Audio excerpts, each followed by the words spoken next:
आज न्यूज़ सौलत जाफरी से। सौलत, आप इस वक्त स्पॉट पे मौजूद हैं, बताइएगा क्या सूरत हाल देख रहे हैं?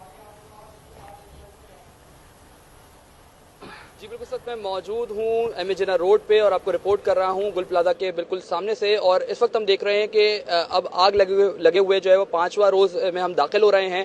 अब तक रेस्क्यू का ऑपरेशन जो है वो मुकम्मल नहीं किया गया है। सर्चिंग ऑपरेशन की बात करें तो इंतहाई सुस्त रवि का शिकार है। इस वक्त मेरे साथ मौजूद हैं पाकिस्तान के फलाही इदारे के सरबराह JDC के जफर अब्बास साहब। जफर साहब, ये बताइएगा, रेस्क्यू ऑपरेशन की अगर बात करें तो डिजास्टर टीम आप भी चलाते हैं और मुख्तलिफ औकात में हमने देखा कि बहुत बड़े बड़े सानियात में आप अहम किरदार अदा करते रहे हैं। इस वक्त क्या सूरत हाल देख रहे हैं रेस्क्यू ऑपरेशन के हवाले से आप? मेरे ख्याल में शायद रेस्क्यू ऑपरेशन इस चीज़ को समझा जा रहा है कि बंद कमरे के अंदर कोई मीटिंग कर ली जाए या जो इनके एसोसिएशन के सरबराह हैं उनसे मीटिंग कर ली जाए। वो जो 80, 85, 100, 150 लोग मिसिंग हैं, जो बेचारे अपने घरों पे नहीं हैं, जो इस मलबे में जल गए, जिनकी इस वक्त कब्र बनी हुई आर्जी, उनको ढूंढने की शायद किसी को फिक्र नहीं है। आज 85 घंटे हो चुके हैं तकरीबन, लगभग करीब। यहाँ से शुरू करिए कैमरा घुमाना, वहां तक मुझे एक सर्च ऑपरेशन दिखा दीजिए, एक दिखा दें। कोई कुत्ता जा रहा हो, कोई इंसान जा रहा हो, दिखाइए ना। आप पीछे से शुरू हुए हैं, वहां पर जो हिस्सा गिरा हुआ उस पर बाकी लोग क्यों नहीं लगा रहे? आप 200, 400, 600, 800 मजदूर बुलवा लें, उन मजदूरों के पैसे हम फलाई इदारे दे देंगे, लेकिन कम से कम एक एक करके पीसेज उठना शुरू हो। एक बीम हटे, दूसरी हटे, चौथी हटे, पांचवी हटे। कहीं अगर आपको पिलर लगाना है, पिलर लगाएं, छत को रोकें, शुरू करें। जरूरी नहीं है किसी वजीर, मिनिस्टर या किसी अमीर आदमी का भाई चूंकि इस मलबे के अंदर नहीं दबा हुआ तो इसलिए सब सो रहे हैं। अच्छा, मैं झूठा हो सकता हूं, आप झूठे हो सकते हैं, कैमरा झूठ थोड़ी बोलेगा, दिखाओ ना यहां से वहां तक।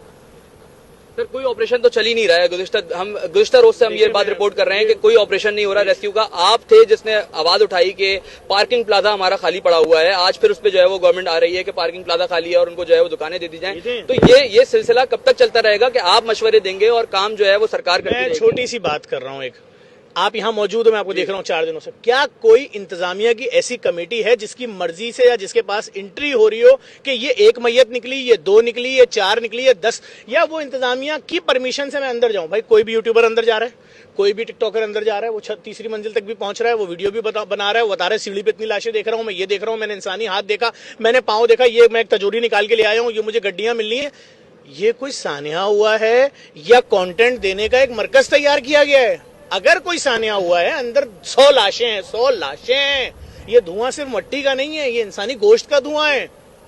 बात सिर्फ इतनी सी है कि ये चूंकि किसी बड़े आदमी का बाप इसमें नहीं है, किसी मिनिस्टर की औलाद इसमें नहीं है, तो बस इसलिए ये जब कभी बिल्डिंग गिर जाएगी, कभी जिंदगी में कंप्लीट होगा, उसके बाद ये कंप्लीट होगा, नहीं तो कह देंगे जी हमें तो कुछ मिला ही नहीं इसके अंदर। मैं तो सिर्फ आपके चैनल के तवज्जुह से अपील करूंगा आर्मी चीफ साहब से, सर एक कमीशन बनाइए, ये सिलसिला रुकना चाहिए। इस कमीशन को बनाने के बाद उस नतीजे पे पहुंचे गलती किसकी थी। कोई कह रहा है 26 दरवाजे थे, कोई कह रहा है 7 दरवाजे थे। अगर इतने दरवाजे थे तो लोग छत तक क्यों नहीं पहुंच पाए? वो वीडियोस क्यों आ रही हैं जिसके अंदर लोग भाग रहे हैं कि चौकीदार को बुलाओ, चाबी बुलाओ? अरे किसी की तो गलती होगी। जफर साहब, ये बताएं, अभी थोड़ी देर पहले मीडिया से गुफ्तगू की है मेयर साहब ने, उनकी जानिब से बताया गया है कि हमने रेस्क्यू और सर्चिंग ऑपरेशन जो है 70% तक मुकम्मल कर लिया है। इसके साथ साथ ये भी बताएं कि जो अफराद अंदर फंसे हुए हैं उनकी बॉडीज जो अब निकल रही हैं वो शनाख्त के काबिल नहीं है, और जिस हद तक अंदर बता रहे हैं रेस्क्यू काम के हीट बहुत ज्यादा है और आग भी मुख्तलिफ मुकामात पर लगी हुई है, तो ये डिकम्पोज नहीं होंगी बॉडीज? मैं आपसे फिर कह रहा हूँ, देखें, मैंने ये सब बड़े बड़े सानियात में, चाहे साने वो कारसाज हो, चाहे साने साइड एरिया हो, मैंने मुख्तलिफ वाकयात, चाहे हैदरी मस्जिद का सानिया हो, चाहे कोई, मैंने बड़े बड़े सानियात में काम किया। यहाँ से लेकर तुर्की के जलजले तक मैं काम करके आया हूँ। ये बॉडीज जब मिलेंगी, मैं और आप यहीं होंगे, देख लेंगे कितने दिन में DNA आ जाता है। अरे भाई, जब यही नहीं तय हो पा रहा कि उन बॉडीज को जमा कौन करेगी कमेटी, तय ही नहीं हो पा रहा ना। अब आप मुझे दिखाओ कौन सा टेबल कुर्सी लगी है। बात बिल्कुल सही है। जब एक गठरी के अंदर 12 पाँव 16 हाथ होंगे और खून का सैंपल आप चेक करोगे एक पीस से, तो जफर अब्बास के 16 पाँव नहीं थे। अब जब आप वो सारी गठरी किसी एक कब्र में रख दोगे तो वो जो 22 फैमिलियां बैठी हैं वो तो क़यामत तक इंतजार करती रहेंगी कि मेरी बहू, मेरा बेटा कहाँ है।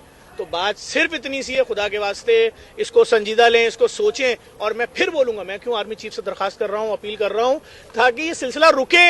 मैंने आज बोला है गवर्नर साहब की मीटिंग के अंदर, खुदा के वास्ते हर मरने वाले की सिंगल FIR कटवाएं। अगर वो जिंदा आ गया, मिसिंग पर्सन की कटवा दे, अगर जिंदा आता है ठीक है, नहीं अगर मर लाश मिली है पोस्टमार्टम कराएं।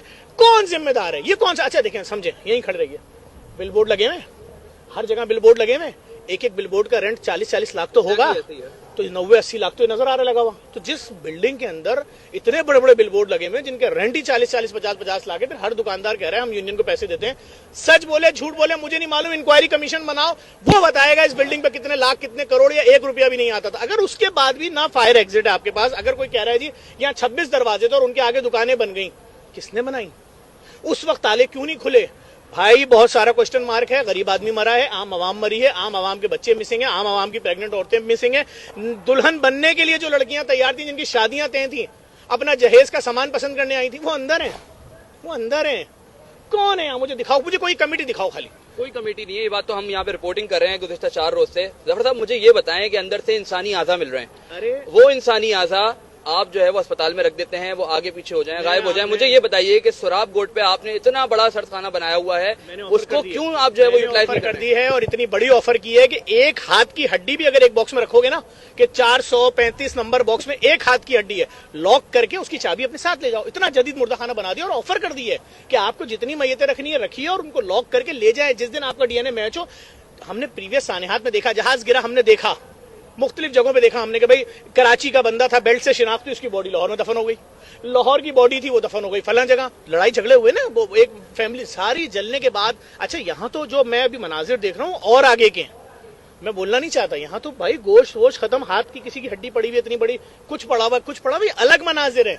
तो खुदा के वास्ते, अल्लाह के वास्ते कोई कमेटी बनाए, जिन्ना अस्पताल की जितनी टेक्नीशियन टीम है उनसे रिक्वेस्ट करें, आ जाओ, तुम्हारी जो तनख्वाह है वो 1 दिन की तनख्वाह जेडीसी देगी, 2 दिन की तनख्वाह जेडीसी देगी, कम से कम 4000 लोग यहाँ पर लगे और वो जाएं और इंसानी आज़ा को जमा करें, उसके बाद डीएनए करें। उन फैमिलियों को बोले पूरी लाश नहीं निकाल पाए आपकी, लेकिन ये इतना सिरा आपका लेकर आ गए, हम ढूंढ रहे हैं। बहुत बड़ा ऐलान जो है वो जफर अब्बास की जानिब से किया जा रहा है, जो कि जेडीसी के सरबराह हैं। जफर साहब ये बताइएगा, ऐसा लगता है कि हुकूमत के पास शायद मशीनरी की कमी है, तो क्या आप अपनी जेडीसी की जानिब से कोई ऐसा ऐलान करेंगे कि ऑपरेशन में आप अपनी मशीनरी जो है वो दे दें प्राइवेटली?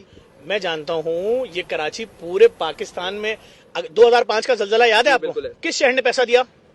कराची। 2010 का सैलाब, 2011 का सैलाब, 2012 का सैलाब। अरे हम कोविड में डेली 27,000 30,000 बोरे राशन देते रहे 4 महीने तक। अभी सैलाब में 35 लाख बोरे राशन हमने बांटा है इन्हीं लोगों की सपोर्ट से, जिनको अंदर दफनाया हुआ है। ये हमारे डोनर थे, ये कराची चलाने वाले हैं। लेकिन बात ये कि पता नहीं किसने ये बात सिखा दी कि बंद कमरे में एक इजलास करो, लोगों से मीटिंग करो, मामला खत्म। हम यहाँ खड़े 85 घंटे हो गए, लाशें यहाँ पड़ी हैं, मुंतजिर है कि हमें निकालो और दफनाओ, हमें जिंदा रहने का हक हमसे छीन लिया। अरे भाई वो औरत, वो मैं तो बार बार बोल रहा हूँ, वो बच्चा जो 9 महीने का प्रेग्नेंट औरत की पेट में था, वो ऊपर जाके क्या बोलेगा कि मुझे दुनिया में आने से पहले मार दिया। अभी मैं उसके घर पे देकर आया हूँ आज पेमेंट, वो जो फुरकान जो है वो अली शेखानी साहब फर्जंदे पाकिस्तान, उन्होंने 1 करोड़ दिए। उस बच्चे को मैं गोद में लेते हुए कहां पर आता कि मैं किस मुंह से गोद में लूं कि तू उस शहर में पैदा हुआ जिस शहर में तुझे पहली ईद देखने से पहले ही तेरा बाप शहीद होकर चला गया। गफलत किसकी है? ये किसकी जिम्मेदारी थी? यही तो यहाँ कौन सरबराह है इस ऑपरेशन का? टॉपिक पे बात नहीं हो रही। चलो ऐसा होता ना, बस से एक्सीडेंट हुआ, ड्राइवर भाग गया, कंडक्टर को तो पकड़ो। अरे इस टॉपिक पे ही बात नहीं हो रही। क्यों नहीं हो रही बात भाई? ये लोग मरे, बस फिर वही बात। आपकी आवाज तो ऊपर तक जाती है। आप आज भी गवर्नर साहब के साथ बैठे हुए थे, हमने देखा मीटिंग में। इस वक्त जो ऑपरेशन रुका हुआ है, गुज़िश्ता 24 घंटे से हम देख रहे हैं कि ऑपरेशन इसी सुस्त रवि का शिकार है। तो क्या अंदर इनको नहीं पता कि 85 अफराद जो लापता हैं वो अंदर मौजूद हैं? क्यों, वजह क्या है आपके नजदीक? क्या वजह है? मेरे नजदीक सिंपल सी वजह है कि किसी बड़े आदमी के घर का बच्चा नहीं है अंदर। आवाम है यार, तुम देखना जब ये अचानक से आएंगी 500 मशीनें पूरी बिल्डिंग गिराएंगी, यूं मलबा उठाएंगी, ले जाएंगी और किसी एक जगह डाल देंगी, बोलेंगे जाओ ढूंढ लो इस मलबे में अपने प्यारे को। अरे नहीं देखे इससे पहले वाकयात आपने? अगर देखे नहीं देखे तो बोला नहीं दे। मैं गिनवाना शुरू करता हूँ आपको कौन कौन सी। अरे आज की 2 आ गए हैं यार, एक सब्जी मंडी की और एक दूसरी आग जो आज लगी है। भाई कोऑपरेटिव मार्केट, बात यह है सिंपल सी, ये शहर है कराची, इसका दर्द किसी को नहीं है। जो वाकया तुम सोच सकते हो वो यहाँ हो जाएगा। अगर तुम मुझसे बोलो कि हमने आज तक नहीं देखा, चील उठा के ले गई लोगों को, तो वो कराची में ये भी मुमकिन है। कराची के लोग हैं भाई, इनका कोई पूछने वाला नहीं है। ऑपरेशन बंद पड़ा है तुम्हारे सामने, पीछे लगी हुई 2-4 मशीनें, यहाँ क्यों नहीं लगी हुई भाई? अगर जगह जिधर आफत आई है वो 2 एकड़ की जगह है, तो 2 एकड़ के हिसाब से ऑपरेशन होना चाहिए ना, वो 80 गज के हिसाब से ऑपरेशन नहीं होना चाहिए। बात सिंपल सी है। मैं सिर्फ अफसोस कर सकता हूँ, मैं उन लाशों से शर्मिंदा हूँ। मैं यहाँ खड़ा हूँ, मैं तैयार हूँ, मैं लेकिन गैर कानूनी काम नहीं करना चाह रहा। लेकिन कोई ऐसी पॉलिसी बनाए हुकूमत, कोई ऐसा जरिया बनाए। मैं चैलेंज कर रहा हूँ, अगर हम अभी ऐलान करते हैं ना कराची में हमें रजाकार चाहिए, तरबियत याफ्ता जो यहाँ काम करें, खुदा की कसम खा के बोल रहा हूँ, कम से कम 10 लाख आदमी यहाँ खड़ा होगा। लोगों के दिल जख्मी हैं, किसको अच्छा लग रहा है? लोग तकरीबात भी नहीं जा रहे अपने खानदान की शादी ब्याह में कि हमारे शहर में 250 लोग, 200 लोग, 150 लोग, या चलो 80 लोग जिंदा जला दिए गए, लोगों का कारोबार तबाह हो गया, लोग सड़क पे आ गए। तो बात ये कि जब कोई सुनने नहीं चाह रहा, मैं तो 3 दिन से चीख रहा हूँ, इन सब कारोबारी लोगों को उठाइए और उठा के इनको पार्किंग प्लाजा में ले जाइए, जमीन पे जगह बना दे जिसका जितना बड़ा निशान है। अगर वो दीवार बनवा सकता है बनवा ले, नहीं तो हम बनवा देंगे। तो अब से कुछ देर कबल हमारे पास एक शख्स आया, उसने बताया कि मैं सक्खर से आया हूँ, ना मेरे पास कपड़े हैं, ना मेरे पास यहाँ पे जो है वो सर छुपाने के लिए छत है, मेरा भाई अंदर फंसा हुआ है। सरकार की जानिब से अब तक यहाँ पे कोई कैंप भी नहीं लगाया गया है। मैंने आपको बोला सरकार तो सेकेंडरी चीज है ना, पहली चीज है इस इदारे की, इस बिल्डिंग की कोई तो कमेटी होगी, एसोसिएशन, उसको यहाँ इस वक्त कैंप में होना चाहिए था, उसकी मर्जी, उसके बाद एंट्री होनी चाहिए थी कि इतनी मैयतें निकल रही हैं, इतने हाथ निकल रहे हैं, इतने बॉडी पार्ट्स मिल रहे हैं, इतनी तजोरियां मिल रही हैं, इतने खजाने मिल रहे हैं। हर कोई अपनी मर्जी से चीजें निकाल के ला रहा है, बता रहे हैं हाँ भाई मुझे ये मिल गया, मुझे वो मिल गया, मैं अंदर गया। अरे भैया आप क्यों गए थे, किस हैसियत में गए थे, कोई सरकारी लेटर है आपके पास? तो भाई मैं फिर बोलूंगा, खुदा के वास्ते इस चीज को संजीदा लें। एक बड़ा वाकया है, बड़ी आफत है, जो बेचारे ताजिर हैं उनकी कमर को मजबूत करना है। मैंने एक और मशवरा दिया हुकूमत को, लंबा नहीं करें प्रोसेस को, कुछ नहीं करें। एक दुकानदार है वो बोल रहा है मेरा 40 लाख रुपए का सामान खत्म हो गया, उसके सीधे हाथ और उल्टे हाथ वाले दुकानदार को बुलाइए, उनसे कहिए कुरान पे हल्फ लो, क्या ये बात सही बोल रहा है? अगर बोले हाँ हमने इतना माल देखा है, तो कम से कम 40 लाख का माल चला तो 20 लाख तो अभी फौरन दे दें, बाकी बाद में, ताकि वो दूसरी जगह अपना काम शुरू करे। एक आदमी अगर उसका जल के मर गया, बाकी खानदान को मरने से बचाइए भूख से।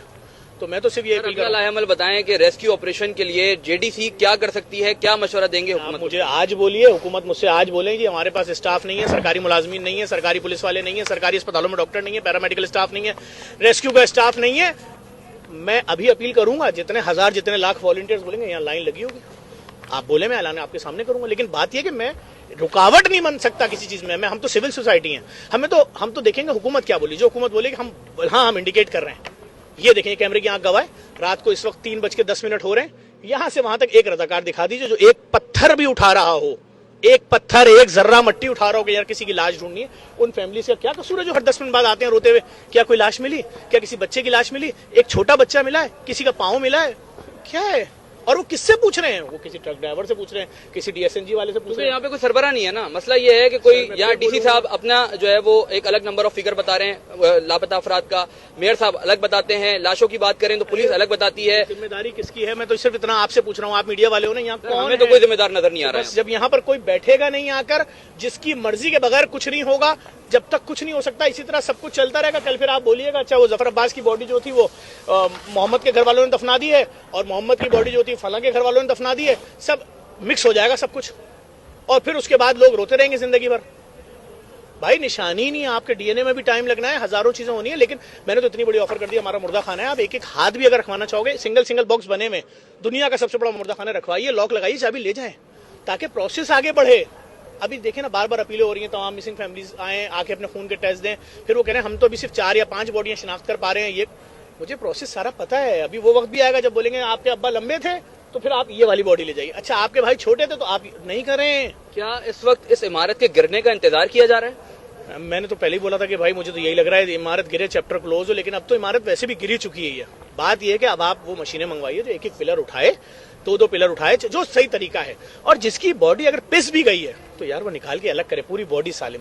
वो फैमिलीज की जिनके लोग नहीं मिल पाएंगे ना, और वो मलबे में चले गए, आप यकीन करें ना उनकी ईद है ना बकरा ईद है, ना इस साल नहीं, मरते दम तक, कि हमने अपने प्यारे को देखा ही नहीं, उनको सुकून नहीं आएगा, उनको करार नहीं आएगा। हॉस्पिटल से जो हमें लिस्ट मौसूल हुई है उसमें बहुत सारे बेशर अननोन नाम के साथ ये चीज लिखी हुई है कि इसकी शनाख्त ना तो मर्द में हो रही है ना औरत में हो रही है, तो वो आधे ही खत्म हो चुके हैं। आप मेरी गुफ्तगू सुन क्यों नहीं रहे हैं? मैं ये बात चीख तो रहा हूँ 6 दिन से, मैं यही तो चीख रहा हूँ कि देखो हर आदमी नहीं जाओ, एक कमेटी होनी चाहिए। हो सकता है उसके जिस्म पे कोई एक बेल्ट, कोई एक लोहे का लॉकेट, कोई एक चीज उसके पास ऐसी हो, जो जमशेद साहब का वाकया हुआ था, दांत के एक्सरे से मैच हो गया था। सही है? तो भाई यहाँ कुछ तो छोड़ो आप, अब यहाँ जो कुछ हो रहा है वो तो सब देख रहे हैं ना। एक मैयत निकलती है, उसके बाद क्या होता है? कौन लड़ता है उस मैयत पे? नहीं होना चाहिए, नहीं होना चाहिए। कौन सी कवरेज चाहिए आपको मैयत पे? क्यों लड़ रहे हो? छोड़ दो भाई। आप यकीन करें मैंने अपनी एम्बुलेंस से यहाँ से कम 150 मीटर दूर खड़ी की है, करीब भी नहीं खड़ी की है। तो भाई हम हर मुल्क में ताउन के लिए तैयार खड़े, लेकिन जो लोग अंदर मरे उनको अपने घर वाला, अपना भाई बहन समझें। जवाब सबको देना है मरने के बाद। और एक बार फिर मैं अपील करूंगा आर्मी चीफ से, सर प्लीज इस केस पे आप एक इन्वेस्टिगेशन कमीशन बनाएं, जिम्मेदार सामने आना चाहिए, जो भी जिम्मेदार है, और हर कत्ल की सिंगल FIR होनी चाहिए। बिल्कुल आप सुन रहे थे जेडीसी के सरबराह जफर अब्बास को। इनकी जानिब से ये बात की गई है कि हमारा मुर्दा खाना मौजूद है, वहां पे लाशों को रखवाया जाए, इसके साथ साथ कमीशन बनाया जाए और तहकीकात की जाए, उसके साथ ही रेस्क्यू ऑपरेशन को जो है वो तेज किया जाए। ये ऑपरेशन मुसलसल रुकावट का शिकार है, सुसरवी का शिकार है, इसको तेजी में करना होगा ताकि अंदर फंसे अफराद को फौरी तौर पर बाहर निकाला जा सके। जी।